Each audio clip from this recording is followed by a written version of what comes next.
ഓംകാരത്തിൻ്റെ ധ്വനി നിന്റെ മഹത്വത്തെ ചൂണ്ടിക്കാണിക്കുന്ന സത്യമാണ്. അതിനാൽ നീ അധർമ്മത്തിൽ നിന്ന് പിന്മാറുക. നിന്റെ നേരായ പാത നിന്റെ മുമ്പിൽ നിനക്ക് ലക്ഷ്യം കാണിക്കുന്നതാണ്. നീ ശാശ്വതമായ വഴിയിലൂടെ സഞ്ചരിക്കുമ്പോൾ നിനക്ക് പരാജയത്തെ അഭിമുഖീകരിക്കേണ്ടി വരുമെങ്കിലും അതിനെ അതിജീവിച്ചുകൊണ്ട് മുൻപോട്ട് പോകുവാനും തീർച്ചയായും സാധിക്കുന്നതാണ്. അതിനാൽ നീ നിന്റെ സ്വന്തം മഹത്വത്തെ മനസ്സിലാക്കുക.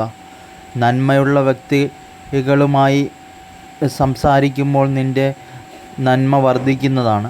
എന്നാൽ തിന്മയിൽ നീ ആഴ്ന്നിറങ്ങുമ്പോൾ നിന്റെ നന്മയുടെ അംശം അവിടെ കുറയുന്നതുമാണ്. അതിനാൽ നീ നിന്റെ നന്മയെ വളർത്തുവാൻ ശ്രമിക്കുക.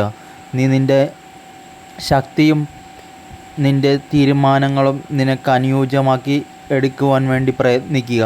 നീ നിന്റെ വഴിയുടെ പാതയിലെ തടസ്സങ്ങളെ മാറ്റുവാൻ സ്വയം ശ്രമിക്കുക. മുൻപോട്ട് പോകുവാൻ ശക്തമായി തീരുമാനിക്കുക. നിന്റെ മുമ്പിലോട്ടുള്ള വിജയത്തിൻ്റെ കാരണം നിന്റെ ശക്തി ആത്മധൈര്യവുമാണ്.